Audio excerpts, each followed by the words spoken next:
যে বিষয় নিয়ে আলোচনা করব তা হলো পহেলা বৈশাখ।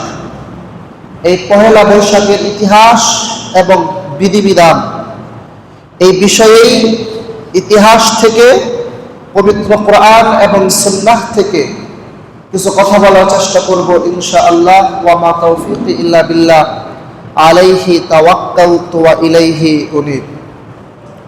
সম্মানিত উপস্থিতি,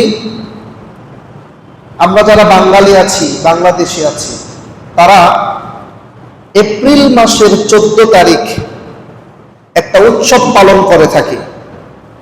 কেউ কেউ আমরা সেটাকে বলি বাংলা নববর্ষ। তো এই বাংলা নববর্ষ তথা পহেলা বৈশাখ, এটাকে কেন্দ্র করে আমাদের দেশে বিভিন্ন মেলার আয়োজন হয়ে থাকে, গান বাজনার আয়োজন হয়ে থাকে, লটারির আয়োজন হয়ে থাকে, জুয়া খেলার মতো অসংখ্য বাঙালি সংস্কৃতি বিরোধী এবং রাষ্ট্র বিরোধী কর্মকাণ্ডগুলো হয়ে থাকে। এবং আমরা এই পহেলা বৈশাখকে ঘিরে অনেক কুধারণা আমরা বিশ্বাস করে থাকি, কুধারণা করে থাকি। তার মধ্যে অন্যতম একটি হলো যে পহেলা বৈশাখের দিনে যদি আপনি ভালো খাবার খেতে পারেন, তাহলে আপনি সারা বছর ভালো খাবার খেতে পারবেন। এই জন্য আমরা প্রতিযোগিতা করে নিজেকে বাঙালি পরিচয় করার জন্য পান্তা ইলিশ খেয়ে থাকি। সম্মানিত সুধী, তাহলে এই কর্মকাণ্ডগুলো, এগুলোর ভিত্তি বাঙালি সংস্কৃতিতে কতটুকু আছে আর ইসলামী শরিয়াহ কতটুকু সমর্থন করে, এই বিষয় নিয়ে ইনশাআল্লাহ কিছু কথা বলার চেষ্টা করব ইনশাআল্লাহ। সম্মানিত উপস্থিতি, আল্লাহ রাব্বুল আলামিন পবিত্র কোরআনের মধ্যে বলছেন, সূরা আত-তাওবাহ, ইন্না ইদ্দাতাশ শুহুরি ইনদাল্লাহি 12, নিশ্চয়ই আল্লাহর কাছে মাস সমূহের গণনা হলো 12টি। ফি কিতাবিল্লাহি, আল্লাহর কিতাবে, ইয়াউমা খালাকাস সামাওয়াতি ওয়াল আরদ, ওই দিন থেকেই, যেই দিন আল্লাহ আসমান এবং জমিনকে সৃষ্টি করেছেন, ওই দিন থেকেই আল্লাহর কিতাবে, আল্লাহর কাছে মাসের গণনা 12টি। সুতরাং আমরা অনেকেই মনে করি যে আরবি মাস হলো ইসলামী মাস, আর বাংলা মাস, ইংরেজি মাস এগুলো ইসলামী মাস নয়। এই ধারণা আমরা যারা করে থাকি, আমাদের এই ধারণা হলো ভুল। বরং আল্লাহ রাব্বুল আলামিন যেই নীতি দিয়েছেন মাস গণনা করার, এই নীতির বাহিরে বাংলা যারা গণনা করেছে তারাও যেতে পারেন নাই। এই নীতির বাহিরে যারা ইংরেজি গণনা করেছেন তারাও যেতে পারেন নাই। আরবিতে যারা গণনা নির্ধারণ করেছেন তারাও যেতে পারেন নাই। অর্থাৎ আল্লাহ রাব্বুল আলামিন নীতি নির্ধারণ করে দিয়েছেন যে মাস হবে 12টি, আর 12টি মাসে বছর হবে একটি। সুতরাং বাংলা মাস ইসলামী মাস নয়, এমন ধারণা, এমন বিশ্বাস করা যাবে না। সম্মানিত উপস্থিতি, এখন এই বাংলা মাসের গণনা, বাংলা সনের গণনা কখন থেকে শুরু হলো, কোথা থেকে শুরু হলো, এটা আমাদেরকে জানতে হবে। কেন? কারণ এই বাংলা মাসের গণনাকে ঘিরে পহেলা বৈশাখ। সম্মানিত উপস্থিতি, এই বাংলা মাসের গণনা আরবি মাসের গণনা থেকেই এসেছে। এই বাংলা বঙ্গাব্দ যারা গণনা করেছে, এই বাংলা সন মূলত ইসলামী হিজরি সনেরই একটি রূপরেখা, একটি রূপ। কেন? ভারত যখন ছিল একটা দেশ, উপমহাদেশ, এই ভারত উপমহাদেশে ইসলামী শাসন আমলে এই বছরের গণনা করা হতো হিজরি পঞ্জিকা অনুসারে। এই যে চাঁদের হিসাবে, এই হিজরি সন হিসাবে এই সনকে নির্ধারণ করে বাংলা গণনা, এই ভারতীয় উপমহাদেশের বাৎসরিক পঞ্জিকা গণনা করা হতো এবং সেই অনুসারেই সমস্ত কাজকর্ম করা হতো। কিন্তু এই হিজরি গণনা দুইটা দিক থেকে চলে, একটা হলো সূর্যের দিক থেকে, আরেকটা হলো চন্দ্রের দিক থেকে। দুটাই ইসলামী গণনা, কিন্তু এই সূর্য এবং চন্দ্র গণনার মধ্যে বৎসরে 11 দিন অথবা 12 দিন কম বেশি আছে। চাঁদের গণনায় 11 দিন অথবা 12 দিন কম, আর সূর্যের গণনায় 11 দিন অথবা 12 দিন বেশি। এই জন্য আল্লাহ রাব্বুল আলামিন আসহাবে কাহাফ, তারা যে গুহার মধ্যে ছিল, তাদের ব্যাপারে আল্লাহ রাব্বুল আলামিন বলেছিলেন তারা চন্দ্র গণনায় ছিল 300 বছর আর সৌর গণনায় ছিল 309 বছর। এই জন্য সূর্যের হিসাবে যদি বছর গণনা করা হয় তাহলে বছর হবে 365 দিনে, আর যদি চাঁদের হিসাবে বছর গণনা করা হয় তাহলে বছর হবে 354 দিনে। এভাবেই গণনা চলতেছিল। হঠাৎ করে একটা সমস্যা দেখা দিল। সেটা কি? এই ভারতীয় উপমহাদেশের মধ্যে মানুষের তৎকালীন সময়ের পেশা ছিল চাষবাস করা, ক্ষেত খামার করা, আর এই চাষাবাদ নির্ভর করে ঋতুর উপরে, ঋতুতে নির্ভর করে চাষাবাদ। যেমন শীতকালে সবজি, এখন কোন কাল চলছে? বসন্তকাল, বসন্তকালে ধান, আবার কোন একটা কালে ধান, কোন একটা কালে আবার গম। এটা কিসের উপরে নির্ভর করে? ঋতুর উপরে নির্ভর করে না? এখন যখন এই চন্দ্রের হিসাবে বছর গণনা করা হচ্ছে তখন দেখা গেল ঋতুতে মিলে না, ঋতুতে মিলে না, অর্থাৎ বৃষ্টির সাথে চাষাবাদের সাথে হিসেবে মিল পড়ে না। তখন ভারতের মুঘল সম্রাট, এই মুঘল সাম্রাজ্য শুরু হয়েছিল 1526 খ্রিস্টাব্দে এবং এই মুঘল সম্রাটের শেষ ছিল 1857 খ্রিস্টাব্দে।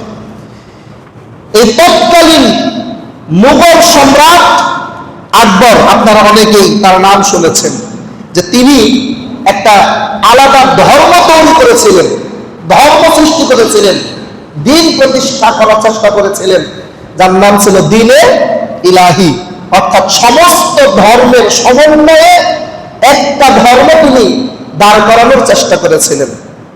এই সম্রাট আকবর চাষাবাদের অসুবিধার কারণে তখন এই হিজরি পঞ্জিকাকে চন্দ্র হিসাবে যে হিজরি পঞ্জিকা গণনা করা হয়, এই বাৎসরিক চন্দ্র গণনাকে তিনি সৌর গণনায় রূপান্তরিত করার সিদ্ধান্ত নেন। তাতে কি হবে? কোনো কম বেশি হবে না, ঋতু ঠিক থাকবে, মানুষেরা যথাযথ সময়ে চাষাবাদ করতে পারবে। এবং সম্রাট আকবরের দরবারের একজন বিশিষ্ট বিজ্ঞানী এবং জ্যোতির্বিদ ছিলেন, তার নাম আমির ফতুল্লাহ। আমির ফতুল্লাহ সিরাজিকে তিনি এই চন্দ্র আরবি মাসের গণনা, চন্দ্র গণনাকে তিনি সূর্য গণনাতে রূপান্তর করার দায়িত্ব দেন। এখন তাহলে দুইটা গণনা হয়ে গেল, একটা হলো চাঁদের হিসাবে হিজরি সনের গণনা, আরেকটা সূর্যের হিসাবে হিজরি সনের গণনা। এই যে নতুন একটা গণনা করার কথা তিনি বললেন, এই গণনাটা তখন বাংলা গণনা হিসাবে নির্ধারণ করলেন যে এটা বাংলা মাস, বাংলা সন। তাহলে এখান থেকে আমরা কি বুঝতে পারলাম? বাংলা গণনাটাও আরবি মাসের যেই গণনা, সেই গণনা থেকেই এসেছে। তাই আমরা বুঝতে পারলাম না। এখন এই হিজরি সন থেকে বাংলা সন গণনা করার আদেশ তিনি দিলেন 992 হিজরি মোতাবেক 1584 খ্রিস্টাব্দে। কিন্তু তিনি আদেশ দিলেন যে সিদ্ধান্ত নিয়েছি 992 হিজরিতে, কিন্তু তুমি এই বাংলা গণনা হিসাব করবে 663 হিজরি থেকে। দেখেন, সিদ্ধান্ত নিল যে আজকে থেকে আমরা সূর্যের চাঁদের গণনার পাশাপাশি আলাদা একটা গণনা তৈরি করব, কিন্তু এই গণনা হবে আজকে থেকে শুরু না, এই গণনা হবে আরো 29 বছর আগে থেকে শুরু হয়ে যাওয়া গণনা। সম্মানিত উপস্থিতি, তাহলে ঈসা আলাইহিস সালামের জন্মের দিন থেকে আজকে পর্যন্ত খ্রিস্টাব্দ ইংরেজি গণনা, আর নবী মুহাম্মদ সাল্লাল্লাহু আলাইহি ওয়াসাল্লাম যেদিন মক্কা থেকে মদিনায় হিজরত করলেন ওই দিন থেকে হিজরি সন, ওই দিন থেকেই গণনা। কিন্তু বাংলা গণনাটা যেদিন থেকে নির্ধারণ করলেন, সিদ্ধান্ত নিলেন, ওই দিন থেকে 29 বছর আগে। কেন? কারণটা কি? ইতিহাস পড়বেন, খুব মজার জিনিস। কারণ এই 29 বছর পূর্বে অর্থাৎ হিজরি 963 সালে এই সম্রাট আকবর কি করেছিলেন? ক্ষমতার সিংহাসনে আরোহণ করেছিলেন, ক্ষমতায় গিয়েছিলেন। তার এই 1556 সালে তার এই ক্ষমতায় যাওয়ার দিন থেকে তিনি এই বাংলা বঙ্গাব্দ গণনা শুরু করলেন, এবং তৎকালীন সময়ে বাংলার প্রথম মাস ছিল চৈত্র মাস। প্রথম মাস কি ছিল? চৈত্র মাস। এখন এই চৈত্র মাস বাংলা সনের বঙ্গাব্দের প্রথম মাস ছিল, কিন্তু দেখা গেল যেই দিন এই বাংলা গণনা শুরু করবেন ওই দিন মুহররম মাসের 1 তারিখ, মুহররম মাস।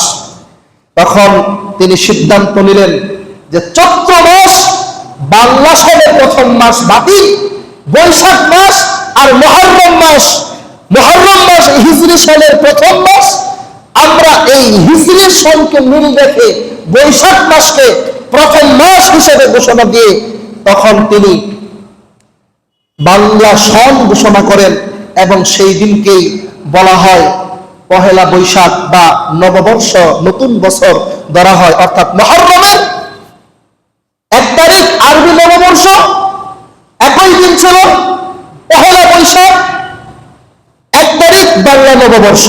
কিন্তু ওই যে চাঁদের হিসাবে বছরের কম আর সূর্যের হিসাবে বছরের বেশি, এইভাবে আস্তে আস্তে এই হিজরি সন আর বঙ্গাব্দ সন এই দুইটাকে আলাদা হয়ে গেছে, এখন আর একসাথে নাই, আলাদা আলাদা হয়ে গেছে।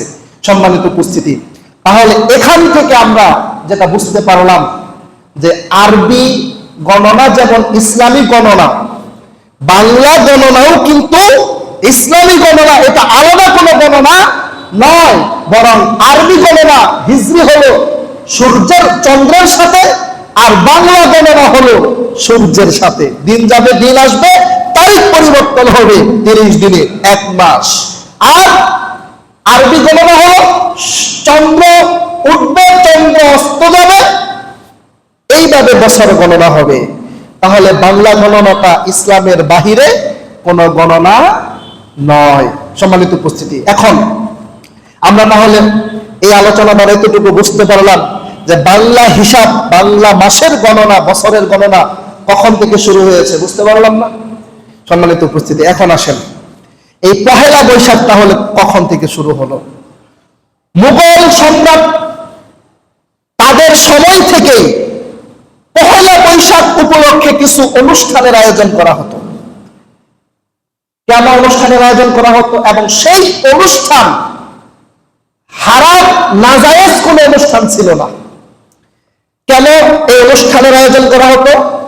মুঘল শাসন আমলে চৈত্র মাসে সমস্ত প্রজারা জমিদারদের খাজনা পরিশোধ করতেন। চৈত্র মাসে বছরের শেষ হিসেবে প্রজারা জমিদারদেরকে তাদের খাজনা পরিশোধ করে দিতেন, জমির খাজনা পরিশোধ করে দিতেন। আর এই জমির খাজনা পরিশোধ করার কারণে রাজা যারা ছিল, জমিদার যারা ছিল, তারা খুশি হয়ে প্রজাদেরকে কিছু মিষ্টি খাওয়াতেন, তাদের সাথে কিছু আনন্দ উৎসব করতেন। রাজারা, জমিদারেরা প্রজাদের সাথে আসতো, তাদের দুঃখ কষ্ট বেদনাগুলো শুনতো এবং সেগুলো সমাধান করার চেষ্টা করত। বলেন তো এই জিনিসটা ভালো না খারাপ? অবশ্যই ভালো, নিঃসন্দেহে ভালো। এবং এই আনন্দ একটা বৈধ আনন্দ।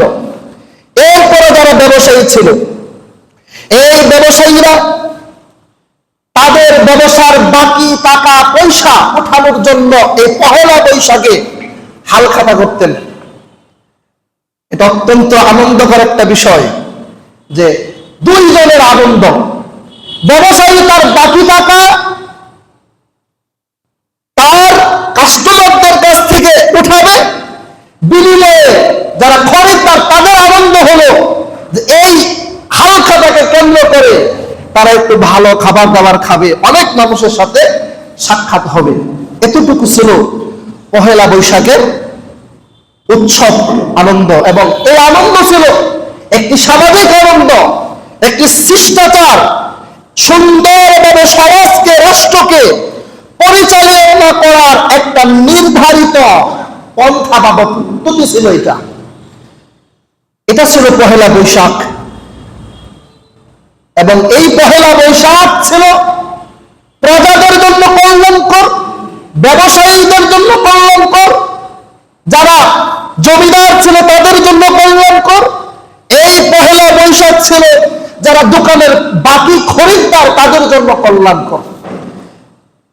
আজকে সেই পহেলা বৈশাখকে কেন্দ্র করে যা হচ্ছে তা না জাতির জন্য কোনো কল্যাণকর, না এই সমাজের জন্য কল্যাণকর, না এই রাষ্ট্রের জন্য কল্যাণকর।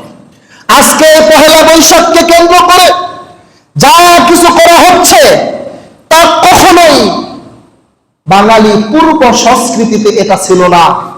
বরং এই পহেলা বৈশাখের অধিকাংশ কর্মকাণ্ড সবগুলো হলো বাংলাদেশের সংখ্যাগরিষ্ঠ মুসলিম জনগোষ্ঠীর ধর্মীয় মূল্যবোধকে অপমান করা ছাড়া আর কোনো কিছুই নয়। একটাই উদ্দেশ্য, বাংলাদেশের সংখ্যাগরিষ্ঠ মুসলিমদেরকে ধর্মীয়ভাবে আঘাত করাই হয়ে গিয়েছে আজকের এই পহেলা বৈশাখের লক্ষ্য এবং উদ্দেশ্য, যা সম্পূর্ণভাবে বাঙালি সংস্কৃতির সাথে সাংঘর্ষিক। বাঙালি সংস্কৃতিতে এটা ছিল না। আজকে এই পহেলা বৈশাখ উদযাপনের নামে যুবক যুবতী, কিশোর কিশোরী অশ্লীলতা বেহায়াপনায় লিপ্ত হয়েছে।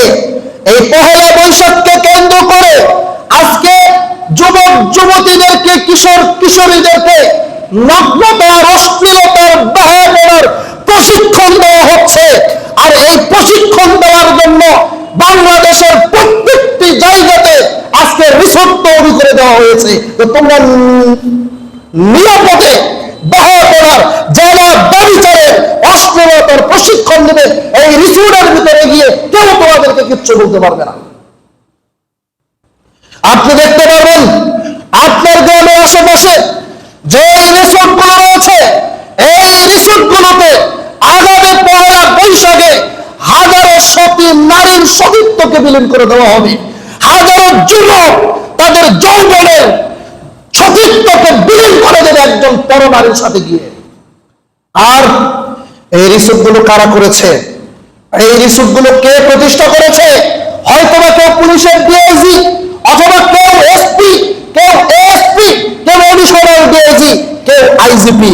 কেন তারা রিসোর্ট করেছে? কারণ তাদের হাতে আইন, তারা আইনের মালিক, তাদেরকে কেউ কিচ্ছু বলতে পারবে না, এই জন্য তারা রিসোর্ট করেছে।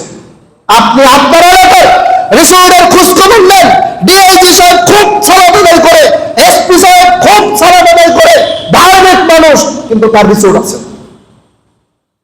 মনে রাখবেন, হালাল স্ত্রী নিয়ে কেউ রিসোর্টে যায় না। হালাল স্ত্রী নিয়ে যায় শ্বশুর বাড়ি, যায় আত্মীয় স্বজনের বাড়ি। রিসোর্টে যায় হালাল স্ত্রীকে নিয়ে। সম্মানিত উপস্থিতি, আজকে এই পহেলা বৈশাখের নামে এই অশ্লীলতা বহাবনার প্রশিক্ষণ দেওয়া হচ্ছে, অথচ এই পহেলা বৈশাখের আজকের এই অশ্লীলতা, আজকের এই বহাবনা বাঙালি কোন সংস্কৃতিতে ছিল না। সম্মানিত উপস্থিতি, বাংলার প্রাচীন মানুষ নবীর বংশধর, সুবহানাল্লাহ বলবেন না? নূহ আলাইহিস সালামের বড় ছেলে, নাম তার সাম। আমরা হলাম সেই সামের বংশধর, কোন মূর্তি পূজারের বংশধর নয়, আমরা কোন মুশরিকদের বংশধর নই, আমরা হলাম নূহ আলাইহিস সালামের বংশধর। এই আর্য তিনি মূর্তি পূজারী ছিলেন। ক্রমান্বয়ে তারা ভারত দখল করে এবং তাদের যে মূর্তি পূজার ধর্ম, আর্য ধর্ম, এটাকে তারা ভারতবর্ষে ছড়িয়ে দেন, যা বর্তমানে হিন্দু ধর্ম নামে পরিচিত। এই আর্য ধর্ম, এটাই হলো আজকের হিন্দু ধর্ম। এবং আস্তে আস্তে তাদের মাধ্যমে এই ভারতীয় উপমহাদেশে আর্য ধর্ম প্রতিষ্ঠিত হয়ে যায়, যা এখন হিন্দু ধর্ম নামে প্রসিদ্ধি লাভ করে। সম্মানিত উপস্থিতি, আজকে এই আর্য ধর্ম খ্রিস্টপূর্ব 1500 বছর আগে এই ভারতীয় উপমহাদেশে এসে সর্বপ্রথম যে জিনিসটা করেছে তা হলো বাঙালি সংস্কৃতিকে হাইজ্যাক করেছে। নূহ আলাইহিস সালামের সন্তান হিসেবে যে চেতনা ছিল, আজকে সেই চেতনাকে এই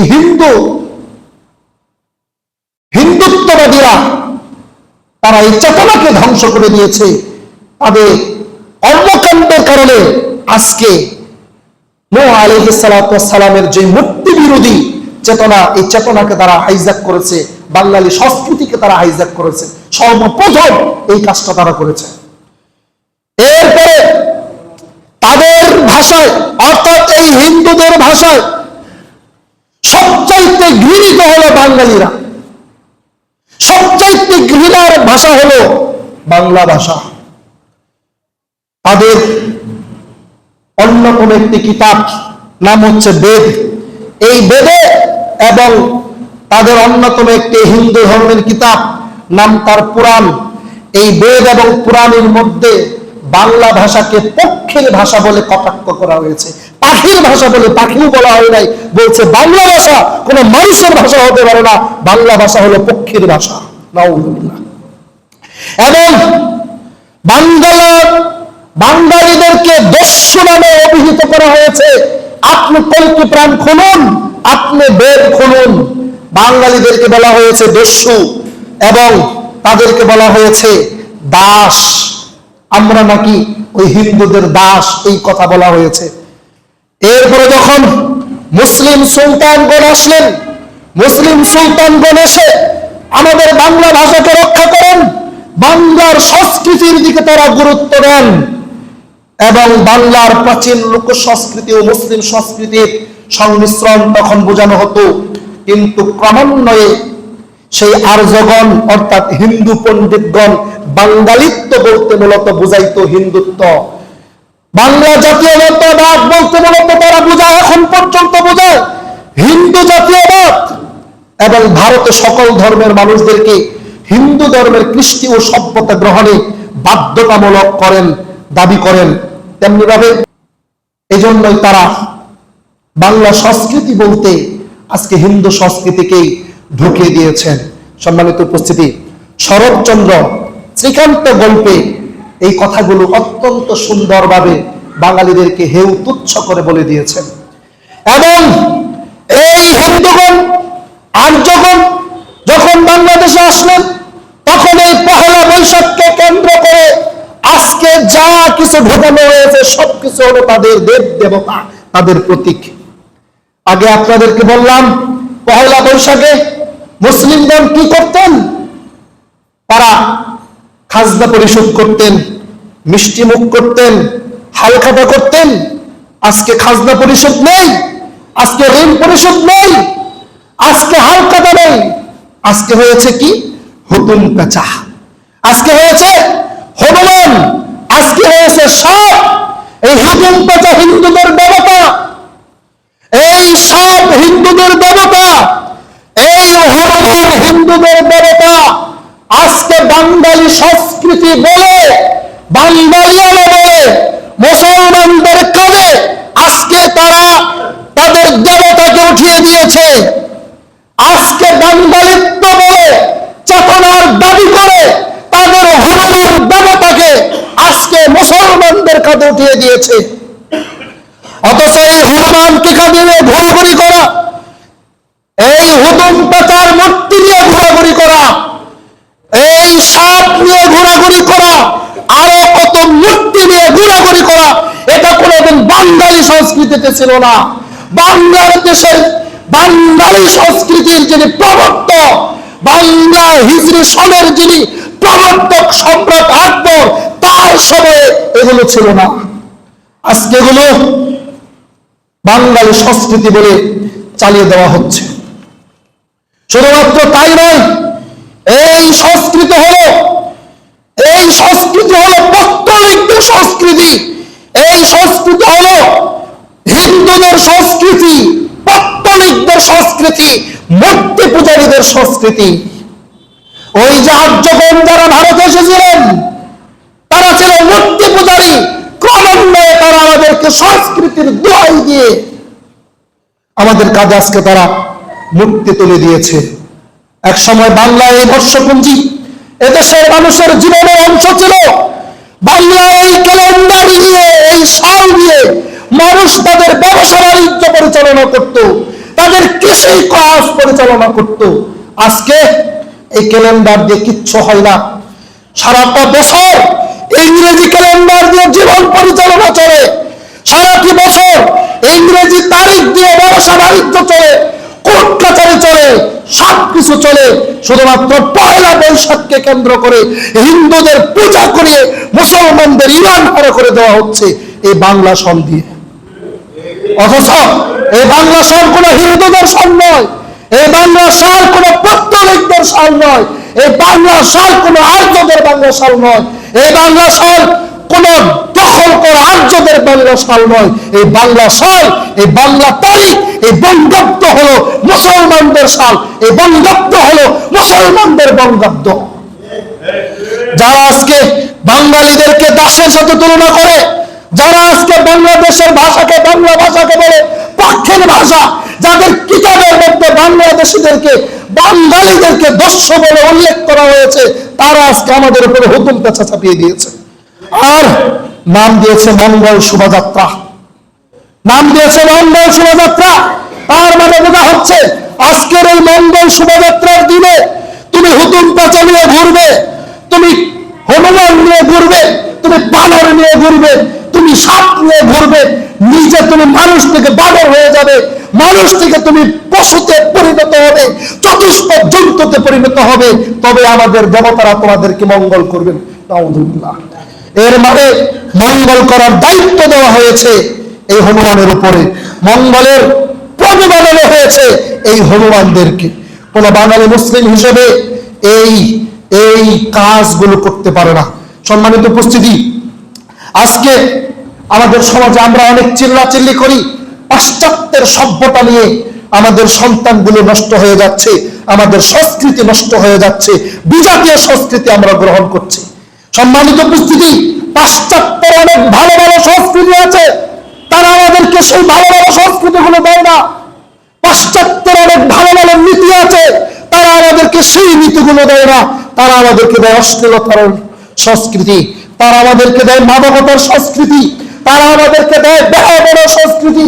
আজকে বাংলাদেশের প্রত্যেকটা পরিবারে একজন করে মাদক আসক্ত ব্যক্তি আছে। এমন কোন পরিবার খুঁজে পাওয়া যাবে না যেই পরিবারে মাদক আসক্ত ব্যক্তি নেই, খুব কম, ইল্লা মাশাআল্লাহ। আপনি বলছেন কিভাবে সম্ভব? আমার পরিবারে তো কেউ গাঁজা খায় না, মদ খায় না।